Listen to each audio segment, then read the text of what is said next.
नमस्कार, लाइव बिहार देख रहे हैं आप। आपके साथ मैं स्नेहा गुप्ता।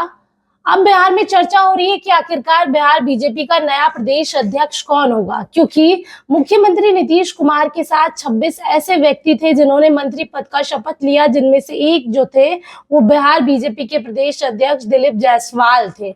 और आपको बता दें कि दिलीप जायसवाल ने अब मंत्री पद का शपथ ले लिया है, मंत्री बन चुके हैं। ऐसे में उनको प्रदेश अध्यक्ष की कुर्सी जो है वो त्यागनी होगी। ऐसा हम इसलिए कह रहे हैं क्योंकि बिहार बीजेपी के अंदर जो है ये फॉर्मूला अपनाया जाता है कि एक व्यक्ति एक पद। ऐसे में दिलीप जायसवाल के पास 2 पद हैं, एक मंत्री का पद और एक बिहार बीजेपी के प्रदेश अध्यक्ष का पद। अब वो बिहार बीजेपी के प्रदेश अध्यक्ष की कुर्सी जो है किसी और को सौंपने जा रहे हैं।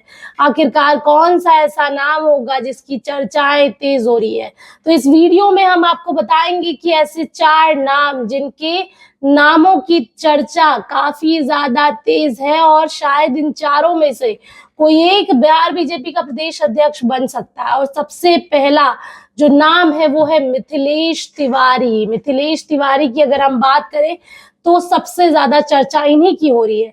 प्रदेश अध्यक्ष के रेस में सबसे आगे मिथिलेश तिवारी का नाम चल रहा है। उनकी गिनती संगठन के अनुभवी और बड़े नेताओं के रूप में होती है। संघ के करीबी हैं, संगठन में प्रदेश स्तर पर कई अहम पदों पर रह चुके हैं। इनके पास पार्टी के भीतर कई बड़े पदों का काम करने का अनुभव है। मिथिलेश भाजपा के प्रदेश मंत्री, प्रदेश महामंत्री, प्रदेश उपाध्यक्ष रह चुके हैं।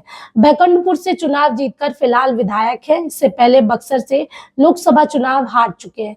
अब हम आपको इस वीडियो में बताएंगे कि मिथिलेश तिवारी की राह कैसे कठिन होगी और उनको कितनी दिक्कत हो सकती है प्रदेश अध्यक्ष की कुर्सी पर बैठने के लिए।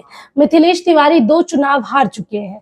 पार्टी इन्हें बक्सर से अश्विनी चौबे का टिकट काटकर कैंडिडेट बनाया, लेकिन जीत ना सके। इसके पहले 2020 में बैकुंठपुर विधानसभा चुनाव इन्होंने लड़ा था, लेकिन हार गए। प्रदेश स्तर पर इन्हें नित्यानंद राय के खेमे का माना जाता है। ऐसे में अन्य खेमा नहीं चाहता कि ये प्रदेश अध्यक्ष बने। देखिए, ब्राह्मण कोटे से भी इनका नाम आगे चल रहा है, लेकिन और भी ऐसे नाम हैं जिनकी चर्चा हो रही है। अगर ब्राह्मण कोटे से प्रदेश अध्यक्ष बनाया जाता है तो मिथिलेश तिवारी के साथ संस्कृत शिक्षा बोर्ड के अध्यक्ष मृत्युंजय झा और पूर्व मंत्री व झंझारपुर के विधायक नीतीश मिश्रा भी इस रेस में है।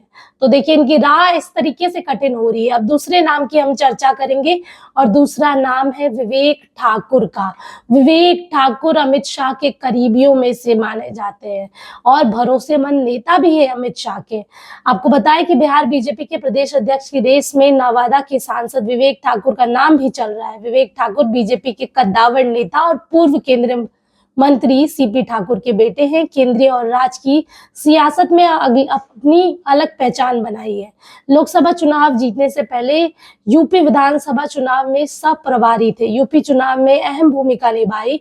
इनकी गिनती शाह के भरोसेमंद नेताओं के रूप में होती है। विवेक ठाकुर 24 साल की उम्र से पार्टी में एक्टिव है। भारतीय जनता पार्टी जो है इन पर काफी भरोसा जताती है। भारतीय जनता दल युवा मोर्चा के प्रदेश उपाध्यक्ष रहे और बाद में राष्ट्रीय कार्य समिति के सदस्य भी रह चुके हैं। और इनकी हमेशा ही चर्चा होती है। 2014 में 1 साल के लिए बिहार विधान परिषद के सदस्य भी बने थे। इसके बाद इन्होंने 2020 में राज्यसभा सांसद बनाया गया। लोकसभा चुनाव 2024 में नवादा से लड़े और जीतकर सांसद बने। 2015 के विधानसभा चुनाव में बक्सर से ब्रह्मपुर सीट से हार गए थे। अब हम आपको विवेक ठाकुर की कमजोरी बताएंगे जिसकी वजह से उनकी राह जो है कठिन हो जाएगी। विवेक ठाकुर भूमिहार चेहरा है। अभी पार्टी का पूरा फोकस गैर यादव, ओबीसी, ईबीसी और दलित वोटर्स को अपने पाले में करने की है। अगर ऐसा होता है तो विवेक ठाकुर रेस में पिछड़ सकते हैं।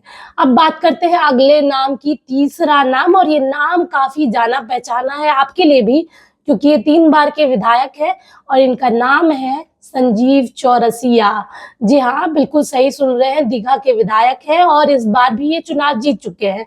अगर हम इनकी बात करें तो संजीव चौरसिया सबसे बड़ी ताकत उनका संघ है। इनके संघ में मजबूती के साथ ही इनकी पैठ बनी हुई है। 2015 से लगातार तीसरी बार दीघा से विधायक चुने गए हैं। इनके पिता गंगा प्रसाद को बिहार बीजेपी का फाउंडर मेंबर माना जाता है। ये हमेशा ही लगातार जो है एक्टिव नजर आते हैं। संजीव चौरसिया के पास संगठन के लिए काम करने का अनुभव है। विद्यार्थी परिषद से इन्होंने अपनी राजनीति की शुरुआत की। इसके बाद युवा मोर्चा प्रदेश अध्यक्ष और राष्ट्रीय महामंत्री रहे। वह प्रदेश उपाध्यक्ष, महामंत्री, सचिव के पद पर रह चुके हैं। चौरसिया संगठन की हर गतिविधियों से सीधे तौर पर जुड़े रहते हैं। हर कद के व्यक्ति के साथ इनके अच्छे संबंध है। ऐसे में इन्हें अध्यक्ष पद पर जो है दबदबा माना जा सकता है। अब अगर हम अगली बात करें तो चौरसिया अति पिछड़ा वर्ग से आते हैं, इस लिहाज से भी इस पद के लिए फिट बैठते हैं। अति पिछड़ा वोटर बैंक नीतीश कुमार के साथ रहा है। अब सभी पार्टियां तेजी से पिछड़ा, अति पिछड़ा समाज के में अपनी पैठ बनाने में जुटी है। भाजपा भी गैर यादव ओबीसी नेताओं का कद बढ़ा रही है। चौरसिया की कमजोरी अब हम आपको बताएंगे। पॉलिटिकल एक्सपर्ट्स की माने तो संजीव चौरसिया जो है, अगर इनकी बात करें तो इनकी राह इसलिए कमजोर हो सकती है क्योंकि मौजूदा समय में पार्टी को अग्रेसिव नेता की जरूरत है। प्रदेश अध्यक्ष पर नीतीश कुमार से बेहतर रिश्ते बनाए रखने के साथ तेजस्वी यादव से मुकाबला करने की जिम्मेदारी होती है। बीजेपी अब गठबंधन में छोटे भाई की जगह बराबर की हिस्सेदारी है। हालांकि एक्सपर्ट कहते हैं कि संजीव चौरसिया सॉफ्ट भले हो, लेकिन उनकी गिनती संगठन के तेज तरार नेताओं के रूप में होती है। अब अगला जो नाम है वो है जनक राम का नाम। इनका नाम भी आपने सुना होगा और इनकी भी चर्चाएं काफी तेज है।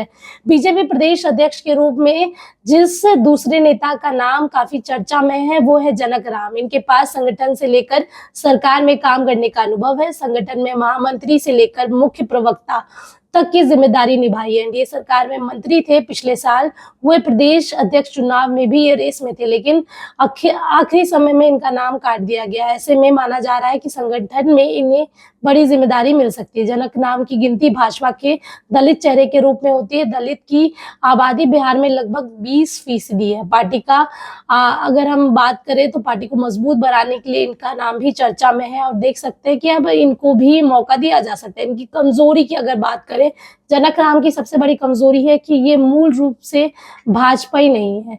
दिग्गज दलित नेता काशीराम से प्रभावित होकर राजनीति में आए थे। लंबे समय तक बिहार में बहुजन समाजवादी पार्टी के विस्तार पर काम किया। 2013 में नरेंद्र मोदी से प्रभावित होकर भाजपा में शामिल हुए। अभी तक खुद को दलित लीडर के रूप में स्थापित नहीं कर पाए हैं। तो देखिए, ये इनकी कमजोरी है। तो ये 4 नाम थे जिनकी हम चर्चा कर रहे थे: मिथिलेश तिवारी, विवेक ठाकुर, संजीव चौरसिया और जनक राम। अब देखना होगा इन चारों में से किसको ये कमान मिलती है। आप बने रहिए हमारे साथ, तब तक के लिए बहुत बहुत शुक्रिया।